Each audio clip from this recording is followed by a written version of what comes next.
20 رجب جمعرات کے دن یا اللہ یا وہاب یا رزاق صرف 3 بار پڑھنا، شام تک کروڑوں نہیں اربوں ملیں گی، آزما لو۔ بسم اللہ الرحمن الرحیم۔ محترم ناظرین، جمعرات والے دن سب کاموں کو چھوڑ کر آدھا منٹ نکال کر یہ وظیفہ پڑھ لینا۔ آپ لوگ یقین کریں یا نہ کریں، جو وظیفہ آج آپ کو اس ویڈیو میں بتانے لگا ہوں یہ ایسا مجرب وظیفہ ہے۔ اس وظیفے کو کئی لوگ پڑھ کے کامیاب ہو چکے ہیں۔ پیسہ تو بہت چھوٹی چیز ہے، آپ اس وظیفے کو پڑھنے کے بعد اللہ تعالیٰ سے پوری دنیا کے خزانے بھی مانگ لو تو آپ کو اللہ پاک اپنے فضل و کرم سے عطا کر دیں گے۔ آپ کو جو چاہیے مل جائے گا۔ بڑا محل چاہیے، بڑی بڑی گاڑیاں چاہیے، یا کوٹھیاں یا بنگلے چاہیے، ہیرے جواہرات چاہیے، دنیا جہاں کے خزانے چاہیے، آپ یہ وظیفہ پڑھ کے اللہ پاک سے مانگ لینا۔ آپ کو فوری طور پر غیب سے اتنی مدد ہوگی کہ آپ سب حیران رہ جائیں گے۔ وہاں سے آپ کو پیسے آنا شروع ہوں گے۔ دکان میں، آفس میں، جہاں کہیں بھی آپ موجود ہوں، آپ اگر کام کاج پر بھی ہوں تو وہاں بھی پڑھ سکتے ہو۔ آپ اپنے گھر میں ہو وہاں پڑھ لو، دکان میں ہو وہاں پڑھ لو، دفتر میں، آفس میں، مسجد میں، مدرسے میں، جس جگہ موجود ہو، یہ وظیفہ جمعرات کے دن آپ کو لازمی پڑھ لینا ہے۔ آپ لوگ اگر چاہیں تو صرف جمعرات کو یہ وظیفہ پڑھ لیں، لیکن اگر چاہیں تو ہر جمعرات کو یہ وظیفہ پڑھ سکتے ہیں۔ یہ وظیفہ دولت کا ایک بادشاہ وظیفہ ہے۔ اس وظیفے کو جو کوئی بھی سچے دل سے اور کامل یقین سے اللہ پاک کی ذات پر بھروسہ کرتے ہوئے پڑھتے ہیں، فوری طور پر مالا مال ہو جاتے ہیں۔ غیب کے خزانے حاصل کرنا چاہتے ہو، غیبی طریقے سے امیر ہونا چاہتے ہو، راتوں رات اپنے حالات کو بدلنا چاہتے ہو تو بالکل سستی مت کرنا۔ آپ لوگ بڑی سستی کر جاتے ہو، کوئی ویڈیو آتی ہے پھر سوچ میں پڑ جاتے ہو، آج پڑھیں گے کل پڑھیں گے، کیوں؟ یہ وظیفہ آج کل پڑھنے کا نہیں ہے، لیکن اگر اس وظیفے کو پڑھنا ہے تو صرف اور صرف جمعرات والے دن ہی پڑھنا ہے۔ اللہ پاک کی ذات پر یقین بھروسہ کرتے ہوئے پیر والے دن پڑھ لینا۔ سب سے پہلے تو کسی ایک جگہ سکون سے بیٹھ جانا۔ سب سے پہلے ایک مرتبہ اعوذ باللہ من الشیطان الرجیم پڑھیں، پھر ایک مرتبہ بسم اللہ الرحمن الرحیم پڑھیں، اس کے بعد ایک مرتبہ درود پاک پڑھنا ہے اور یہ عمل پڑھنا شروع کر دینا ہے۔ یہ عمل پڑھنے میں بہت آسان ہے۔ یہ عمل اتنا آسان اور سادہ سا ہے کہ کوئی چھوٹا بچہ بھی اگر چاہے تو بڑے آسان طریقے سے پڑھ لے گا، کیونکہ یہ مشکل وظیفہ نہیں ہے کہ آپ لوگ نہ پڑھ سکیں، بلکہ بالکل آسان ترین وظیفہ ہے۔ شاید آپ نے اس سے زیادہ آسان وظیفہ اپنی زندگی میں نہ کیا ہوگا۔ یہ وظیفہ میں نے سینکڑوں لوگوں کو اپنی زندگی میں بتایا ہوگا اور یہ میرا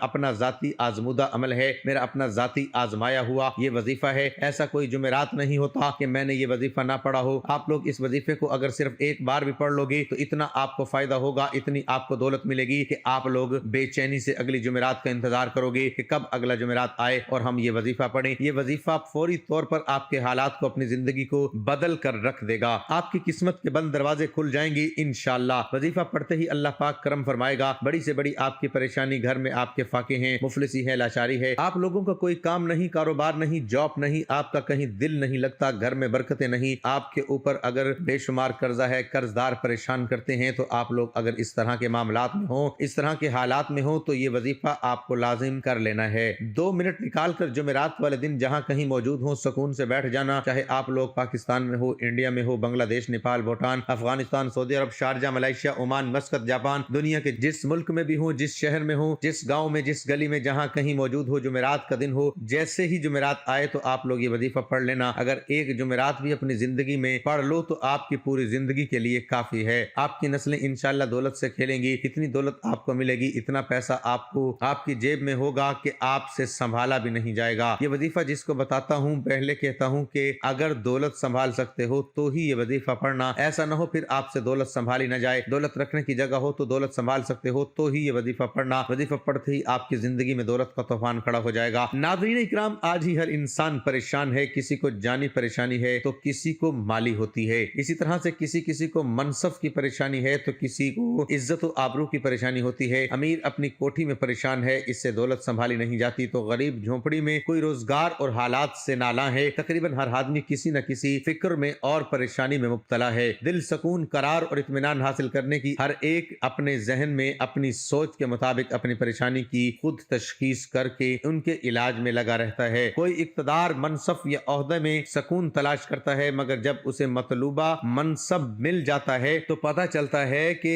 اس میں تو سکون نام کی کوئی چیز ہی نہیں ہے، بلکہ منصب کی ذمہ داریوں اور منصب کے زوال کے اندیشوں کی صورت میں اور زیادہ تفکرات ہیں۔ کسی نے سمجھا کہ سکون صرف مال و و دولت کی کثرت اور پروانی میں ہی پوشیدہ ہے، مگر حقیقت یہ ہے کہ جن لوگوں کو یہ مال و دولت حاصل ہو ان میں سے اکثر کا حال یہ ہے کہ کاروباری تفکرات، ترقی کا شوق، دن بدن بڑھتی ہوئی حرص اور تجارت میں نقصان کے اندیشوں سے ان کی راتوں کی نیندیں حرام ہے۔ پھر کسی نے رقص کو باعث سکون جانا مگر وقتی اور عارضی لذت کے بعد پھر بھی بے چینی اور اضطراب پر برقرار رہتا ہے۔ کسی نے منشیات کا سہارا لیا مگر اس میں بھی صرف عارضی دل بہلاوا ہی ہوتا ہے۔ عارضی قاعدہ اور دائمی تو انسان کسی نے نت نئے فیشن کر کے دل بہلانے کی کوشش کی مگر سکون و قرار نہ ملا، جبکہ دینی ذہن رکھنے والوں کا یہ خیال ہے کہ مختلف پریشانیوں اور مصیبتوں سے بچاؤ کا اصل طریقہ اور اس کا حقیقی علاج صرف ایک ہی ہے کہ اپنے آپ کو گناہگار، خطاکار، نافرمان اور قصوروار سمجھتے ہوئے اللہ تعالیٰ سے معافی مانگی جائے اور گناہوں کو چھوڑ کر اللہ تعالیٰ کو راضی کر لیا جائے، کیونکہ سکون اور راحت کے سب خزانے اللہ تعالیٰ کے پاس ہیں۔ اللہ تعالیٰ کے ذکر سے ہی بے قرار دلوں کو قرار ملتا ہے، وہی ان کا مالک ہے، اور جب مالک راضی ہوگا تو خوش ہو کر اپنی مملوکہ چیز سکون اور راحت اپنے فرمانبردار بندوں کو عطا کرے گا، اور وہ مالک راضی ہوتا ہے نافرمانی اور گناہوں کو چھوڑنے اور فرمانبرداری اختیار کرنے سے۔ ہر آدمی جانتا ہے کہ ہر اچھے یا برے عمل کا رد عمل ضرور ہوتا ہے۔ دنیا میں پیش آنے والے حالات پر سب سے زیادہ اثر انداز ہونے والی چیز انسان کے اچھے یا برے اعمال ہیں، جن کا براہ راست تعلق اللہ تعالیٰ کی خوشنودی اور ناراضگی سے ہے۔ کسی واقعے اور حادثے کے طبی اسباب جنہیں ہم دیکھتے، سنتے اور محسوس کرتے ہیں، وہ کسی اچھے یا برے واقعے کے لیے محض ظاہری اسباب کے درجے میں ہیں۔ سادہ لوگ حواس و آفات کو صرف اور ظاہری اسباب سے جوڑتے اور پھر اسی اعتبار سے ان حواس سے بچاؤ کی تدابیر بھی اختیار کرنے کی کوشش کرتے ہیں۔ شرعی تعلیمات کی روشنی میں بحیثیت مسلمان ہمیں یہ اعتقاد رکھنا ضروری ہے کہ یہ سب کچھ اللہ تعالیٰ کے حکم سے اور امر سے ہوتا ہے، جس کا عقل اور حواس خمسہ کے ذریعے ادراک کرنے سے ہم قاصر ہیں۔ وہی الہی اور انبیاء علیہ السلام کے ذریعے اللہ تعالیٰ نے جزا و سزا کا وہ نظام سمجھایا ہے، وہ ہمیں اس غیبی نظام کے بارے میں آگاہ کرتا ہے، وہ یہ کہ کسی بھی واقعہ اور حادثے کا اصل اور حقیقی سبب اللہ تعالیٰ کی رضامندی اور ناراضی ہے۔ اللہ تعالیٰ نے حالات کو خواہ اچھے ہو یا برے انسانی اعمال سے جوڑا اور وابستہ فرمایا ہے، چنانچہ انسان کے نیک و بد اعمال کی نوعیت کے اعتبار سے احوال مرتب ہوتے ہیں۔ صحت و مرض، نفع و نقصان، کامیابی و ناکامی، خوشی و غمی،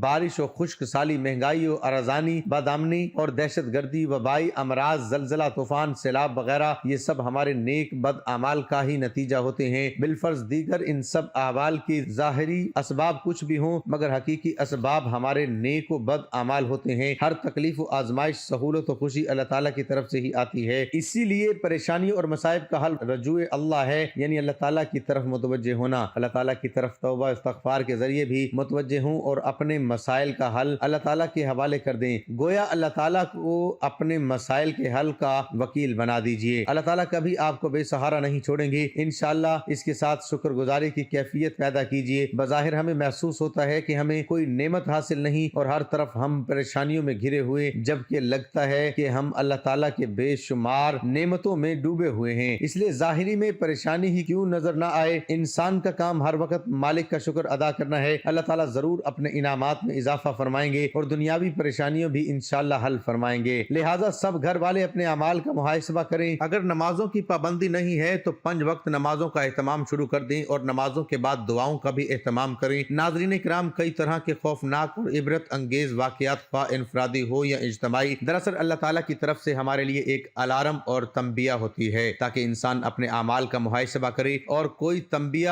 اس کی غفلت دل کو جنبش دینے میں کامیاب ہو جائے۔ دنیا میں پیش آنے والے اچھے یا برے واقعات سے حاصل ہونے والا انسانی تجربہ اس پر شاہد ہے کہ بہت سارے لوگ اور قوموں پر اللہ تعالیٰ کی نافرمانی کی وجہ سے دنیا میں ہی مختلف قسم کے عذاب آئے۔ مثلا کوئی مسخ کیا گیا، کوئی زمین میں دھسایا گیا، کوئی دریا میں غرق کیا گیا، کوئی طوفان کی نظر ہوا۔ اس تباہ شدہ اقوام کی بستیوں کے کھنڈرات آج بھی اس حقیقت پر واضح ہیں کہ نافرمانی کی سب سے بڑا سبب پریشانی ہے۔ اللہ تعالیٰ نے قرآن مجید اور حضور صلی اللہ علیہ وآلہ وسلم نے احادیث مبارکہ میں اعمال کی حسب نوعیت تاثیرات کو ایسی کرنی ویسی بھرنی کے بے مصداق مختلف پہلو اور طریقوں سے بیان فرمایا ہے۔ امت کو بد عملیوں کے برے نتائج سے آگاہ فرما کر اعمال کی اصلاح کا حکم بھی دیا، جو آیات اور جو حضور صلی اللہ علیہ وآلہ وسلم کی سینکڑوں احادیث مبارکہ سے صراحتاً ثابت ہے۔ اللہ تعالیٰ نے قرآن مجید کی سورۃ النحل میں فرمایا ہے، ترجمہ: جو شخص نیک عمل کرے، مرد ہو یا عورت، لیکن با ایمان ہو، تو ہم اسے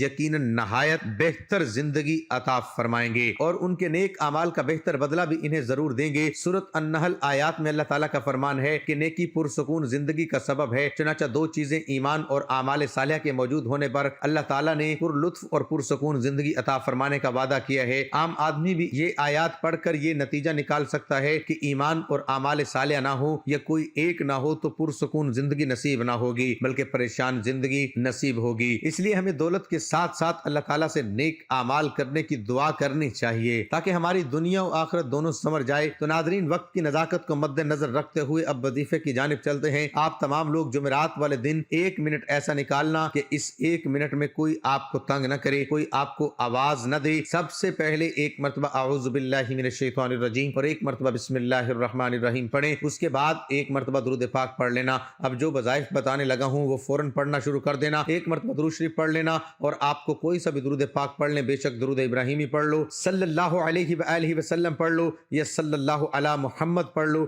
آپ جو چاہو جمعرات والے دن کسی بھی وقت کی نماز کے بعد یہ وظیفہ، یہ عمل پڑھ سکتے ہو۔ چاہے آپ لوگ فجر کی نماز کے بعد پڑھ لو، ظہر کے بعد پڑھ لو، عصر مغرب یا عشاء کی نماز کے بعد پڑھ لو، کسی بھی وقت کی نماز کے بعد آپ لوگ یہ وظیفہ پڑھ سکتے ہو۔ اس میں بھی کوئی پابندی نہیں ہے، بس جمعرات کے دن کی پابندی ہے، جگہ کی، وقت کی کوئی پابندی نہیں۔ جب آپ کا دل کرے صبح اٹھو جمعرات والے دن فوراً یہ وظیفہ چاہو تو اس وقت پڑھ لو، شام میں پڑھ لو، سوتے وقت پڑھ لو، جب آپ کا دل کرے جمعرات کا دن ہو۔ سب سے پہلے سکون سے بیٹھ جانا، 1 مرتبہ اعوذ باللہ من الشیطان الرجیم پر 1 مرتبہ بسم اللہ الرحمن الرحیم پڑھیں۔ اس کے بعد 1 مرتبہ درود پاک پڑھنا ہے۔ 1 مرتبہ درود پاک پڑھ کے یہ وظیفہ، یہ عمل آپ کو شروع کر دینا ہے۔ 1 مرتبہ میرے ساتھ بھی درود پاک پڑھ لیں تاکہ ثواب ہو۔ اللہم صلی علی محمد وعلی آل محمد کما صلیت علی ابراہیم وعلی آل ابراہیم انک حمید مجید۔ اللہم بارک علی محمد وعلی آل محمد کما بارکت علی ابراہیم وعلی آل ابراہیم انک حمید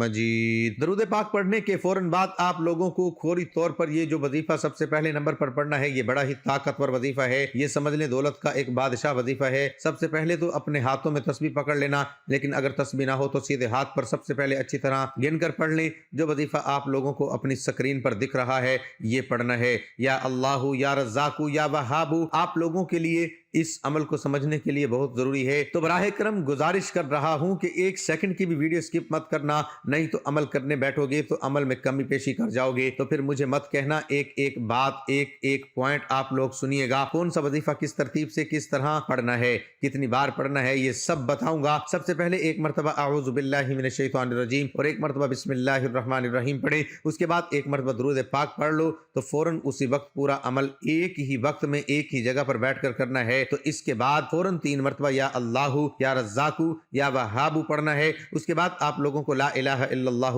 محمد الرسول اللہ صرف 7 مرتبہ آپ کو پہلا کلمہ پڑھنا ہے۔ اس کے بعد آپ کو اپنی سکرین پر 2 وظائف دکھ رہے ہیں، اس وظیفے کو آپ نے تسبیح کے دانوں پر یا سیدھے ہاتھ پر یہ وظیفہ پڑھنا شروع کر دینا ہے، یا ارحم الراحمین یا ارحم الراحمین۔ تسبیح کے دانوں پر یہ سیدھے ہاتھ پر اچھی طرح گن کر پڑھ لیں۔ آپ کو یہ وظیفہ صرف 33 مرتبہ پڑھ لینا ہے۔ تو آپ کو اب کرنا کیا ہے، 3 مرتبہ سورۃ اخلاص پڑھیں، بسم اللہ الرحمن الرحیم، قل هو اللہ احد اللہ الصمد لم یلد ولم یولد ولم یکن لہ کفوا احد۔ جب 3 مرتبہ سورۃ اخلاص بھی پڑھ لیں، اس کے بعد 1 مرتبہ درود پاک پڑھنا ہے۔ جو درود پاک آپ نے وظیفہ شروع کرتے وقت پڑھا تھا وہی درود پاک آخر میں بھی پڑھ لیں۔ تو اس کے بعد اپنے دونوں ہاتھ اٹھا کر اللہ پاک سے اپنی تمام حاجتوں کے لیے، اپنی تمام پریشانیوں کے لیے دعا مانگ لینی ہے۔ انشاءاللہ اللہ پاک آپ کے تمام مسائل حل کر دیں گے۔ ہر انسان ہر حال میں اللہ سے دعا مانگے، نہ یہ کہ صرف پریشانی میں اللہ کو پکارے۔ انسان ہر حال میں اللہ تعالیٰ کے ساتھ اپنا تعلق مضبوط رکھے اور ہر حال میں اللہ تبارک و تعالیٰ کو پکارے۔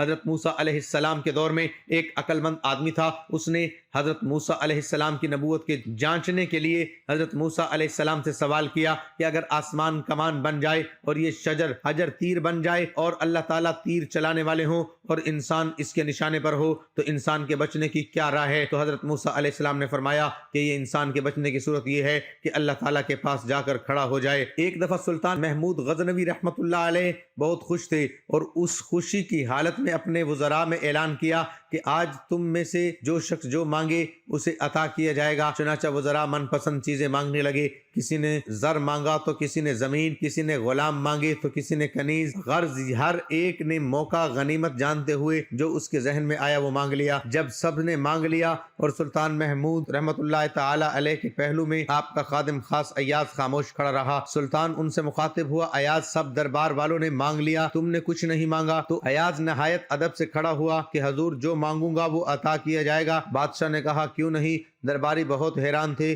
کہ آخر یہ کیا مانگنے والے ہیں جو اتنا اہتمام کر رہے ہیں۔ تو ایاز نے سلطان محمود رحمت اللہ علیہ کے جواب میں اپنا ہاتھ سلطان محمود کے اوپر رکھ دیا۔ سب درباری ایاز کی ذہانت اور سلیقے پر دنگ رہ گئے۔ ایاز نے کہا حضور جب آپ میرے ہو گئے تو پوری سلطنت میری ہو گئی۔ ان واقعات کا بیان کرنے کا مقصد یہ ہے کہ ہمیں اللہ تبارک و تعالیٰ سے اپنا تعلق مضبوط کرنا چاہیے، اللہ تبارک و تعالیٰ کو اپنانا چاہیے اور ہر حال میں اس ذات کو پکارنا چاہیے، نہ یہ کہ جب خوشی کے دن ہو تب تو خوب غفلت اور معصیت میں گزر رہے ہوں، نہ اللہ کا پتہ نہ دین کے احکام کا لحاظ، لیکن جب کوئی مصیبت آتی ہے تو پھر دوڑے پھرتی ہیں اور اللہ کے سامنے گڑ گڑا رہے ہوتے ہیں، اور پھر جیسے ہی مصیبت دور ہوتی ہے تو وہی معصیت بھری زندگی۔ یہ طرز عمل تو اللہ تعالیٰ نے کفار کو بتلایا ہے۔ چنانچہ قرآن کریم کی آیت کا ترجمہ، اور جب پہنچے لوگوں کو کچھ سختی تو پکاریں اپنے رب کو، اس کی طرف رجوع ہو کر پھر جہاں چکھائی ان کو اپنی طرف سے کچھ مہربانی، اسی وقت ایک جماعت ان میں سے اپنے رب کا شریک بنانے لگی۔ ہمارا یہ طرز عمل نہ ہو،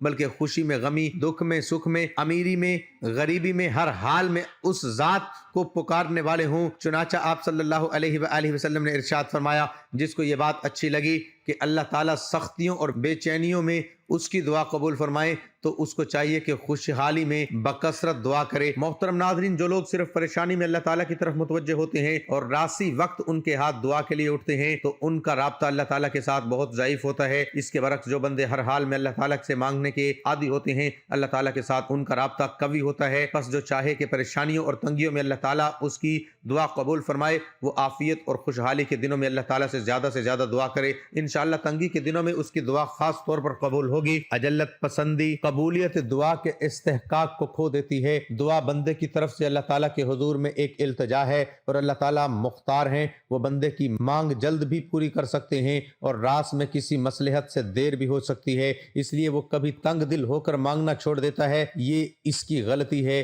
جلد بازی سے قبولیت دعا کا استحقاق ختم ہو جاتا ہے۔ بس بندے کو چاہیے کہ اس در کا فقیر بنا رہے اور برابر مانگتا رہے، رحمت خداوندی دیر سویر ضرور متوجہ ہوگی، اور یقین رکھے کہ قبولیت کی تاخیر میں کوئی مصلحت ہے۔ چنانچہ آپ صلی اللہ علیہ وآلہ وسلم نے فرمایا، یعنی تم میں سے ہر ایک کی دعا قبول کی جاتی ہے جب تک کہ وہ جلدی نہ مچائے، اور جلدی مچانا یہ ہے کہ کہے کہ میں نے دعا کی مگر وہ قبول نہ ہوئی۔ اور مسلم شریف کی روایت میں اس طرح ہے کہ وہ کہے کہ میں نے دعا کی، یعنی بار بار کی، پھر میں نے دیکھا کہ میری دعا قبول نہیں ہو رہی، چنانچہ اس نے ٹھک کر دعا کرنی چھوڑ دی۔ دعا حمد و صلات سے شروع کرنی چاہیے۔ جب انسان دعا مانگے تو دعا کی ابتدا میں پہلے حمد یعنی اللہ تعالیٰ کی تعریف کرے، جیسے الحمدللہ وغیرہ، پھر آپ صلی اللہ علیہ وآلہ وسلم پر درود بھیجے، اس کے بعد جو دعا مانگنا چاہے مانگے۔ چنانچہ آپ صلی اللہ علیہ وآلہ وسلم ایک دفعہ صحابہ کرام رضوان اللہ علیہم اجمعین کے ساتھ تشریف فرما تھے۔ اچانک ایک آدمی مسجد نبوی میں داخل ہوا، اس نے نماز پڑھی اور پھر دعا مانگتے ہوئے کہنے لگا، اے اللہ